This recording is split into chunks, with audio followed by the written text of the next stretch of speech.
ताना तूफान उड़ीसा से टकराया, 300 उड़ानें, 552 ट्रेनें रद्द हो चुकी है। आर्मी वाहन पर आतंकी हमला किया गया, 2 जवान शहीद हो गए। कांग्रेस यूपी उपचुनाव नहीं लड़ेगी, पर क्यों, विस्तार से समझेंगे। यहाँ पे हम स्टार्ट करते हैं कल की बड़ी खबर। दाना तूफान में से जुड़ी रही एक खबर जम्मू कश्मीर में आर्मी के वाहन पर हुई आतंकी हमले की रही, जिसमें 2 जवान सहित 4 लोगों की मौत हो गई। लेकिन कल की बड़ी खबरों में से आज के प्रमुख इवेंट्स जिन पर हमारी नजर रहेगी। फर्स्ट, सुप्रीम कोर्ट में नीट पीजी काउंसलिंग को लेकर सुनवाई हो सकती है। महाकुंभ 2025 के आयोजन को देश विदेश में पहुंचाने के लिए कुंभ कॉन्क्लेव का आयोजन किया जाएगा। यह 27 अक्टूबर तक चलने वाला है। ताना तूफान उड़ीसा से टकराया, 300 उड़ानें, 552 ट्रेनें रद्द, कोलकाता भुवनेश्वर एयरपोर्ट को बंद किया गया। बंगाल की खाड़ी से उठा चक्रवाती तूफान दाना देर रात उड़ीसा के तट से टकराया। लैंडफॉल के दौरान इसकी रफ्तार 120 किलोमीटर प्रति घंटे थी। एहतियात के लिए उड़ीसा के 14 जिलों में 10 लाख लोगों को शिफ्ट किया गया। वहीं पश्चिम बंगाल में 3.5 लाख लोगों को सुरक्षित जगह पर भेजा गया। तूफान की वजह से बंगाल और उड़ीसा 300 फ्लाइटें और 552 ट्रेनों को रद्द कर चुका है। दाना नाम सऊदी अरब से लिया गया। तूफान का दाना नाम जो है वो सऊदी अरब से लिया गया। इसका मतलब उदारता होता है। अगर किसी आंधी की गति 62 किलोमीटर प्रति घंटे से अधिक है तो इसको नाम देना ज़रूरी है।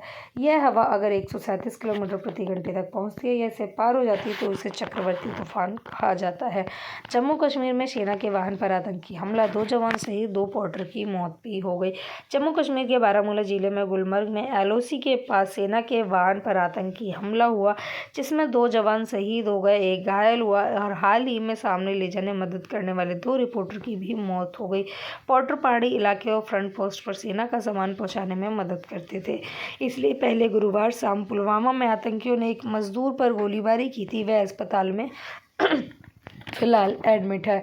कश्मीर में सेना के वाहन पर आतंकी हमला, 2 जवान शहीद, 2 पोर्टर की मौत, 3 से ज़्यादा आतंकियों पर हमला होने की आशंका जो है जताई जा रही है। पोर्टर सेना की मदद से वह पहाड़ी इलाके और फर्स्ट पोस्ट पर सामान पहुंचाने में मदद करते थे। हमले में 3 जवान घायल हुए। सभी घायलों को श्रीनगर के 52 बेड हॉस्पिटल में भर्ती कराया गया। इनमें से 2 ने अपना दम तोड़ दिया। सेना के सूत्रों के मुताबिक हमले में 3 से ज़्यादा आतंकी शामिल हो सकते थे। सुरक्षा बलों ने इलाके को घेर लिया है और आतंकियों की तलाश शुरू कर दी है। ऐसा माना जा रहा है कि आतंकियों को उत्तरी कश्मीर के पोटापत्री सेक्टर एलओसी से घुसपैठ की होगी। इससे पहले आज सुबह की दक्षिण कश्मीर में पुलवामा जिले के बडगुंड में आतंकवादियों ने एक और मजदूर पर गोलीबारी की, जिसमें वो घायल हो गया। घायल शुभम कुमार यूपी का रहने वाला है। उसका अस्पताल में इलाज अभी फिलहाल जारी है। वहीं गुरुवार सुबह ही श्रीनगर में गनबन इलाके में एक गैर कश्मीरी युवक का शव मिला। पुलिस के मुताबिक मृतक पश्चिम बंगाल का रहने वाला एमडी चाहूद था।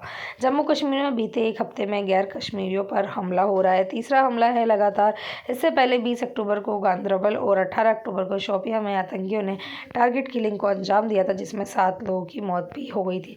लगातार हो रहे आतंकी हमलों को देखते हुए राजभवन में आज हाई लेवल मीटिंग भी हुई है। इसमें north wing commander, Jammu Kashmir DGP और कोर कमांडर, खुफिया एजेंसियों के अधिकारी भी शामिल रहने वाले हैं। 370 हटने के बाद टीआरएफ एक्टिव टारगेट किलिंग की टीआरएफ की भारत में आतंकवादी संगठन घोषित किया गया है। भारतीय अधिकारियों को कहना है कि टीआरएफ को पाकिस्तानी आतंकवादी संगठन लश्कर ने बताया है। ये लश्कर और जैश के कैडर को मिलाकर बनाया गया। ये संगठन कश्मीरी पंडित और हिंदुओं की हत्या के लिए कई घटनाओं में शामिल है।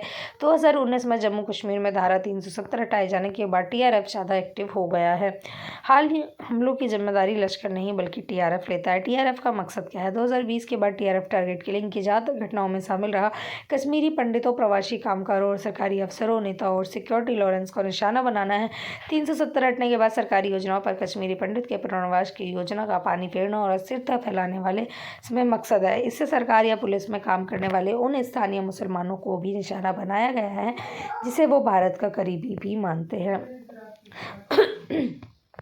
अब्दुल्ला जी की एक रिपोर्ट है। अब्दुल्ला ने कहा, मैं पाकिस्तान के शासकों से कहना चाहता हूं कि अगर वे वाकई भारत से दोस्ती चाहते हैं तो उन्हें ये सब बंद कर देना चाहिए। कश्मीर कभी पाकिस्तान का हिस्सा नहीं है।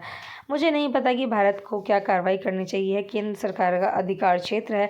ये हमारे लिए एक समस्या है। हम सालों से इसमें जूझ रहे हैं। मैं इस 30 साल से देख रहा हूँ। मैंने इसमें कई बार इसे रोकने के लिए कहा है, लेकिन उनकी ऐसी सोच नहीं है। फारूक अब्दुल्ला ने ऐसा कहा है। और आतंकी पाकिस्तान से आ रहे फारूक अब्दुल्ला ने कहा, गंदरबाल की घटना दर्दनाक है। गरीब मजदूर यहाँ आजीविका के लिए आते हैं ताकि वह अपने परिवार का पेट भर सके। इन दरिंदों ने उन्हें शहीद कर दिया। उनके साथ हमारे एक डॉक्टर भी थे जो लोगों की सेवा करते थे, उन्होंने भी अपनी जान गंवा दी। तो ये थी हमारी आज की ग्राउंड रिपोर्ट। आई होप आपको पसंद आई है। अपनी राय हमें कमेंट बॉक्स में ज़रूर से दें। चैनल पर नए हैं तो चैनल को सब्सक्राइब करें। धन्यवाद।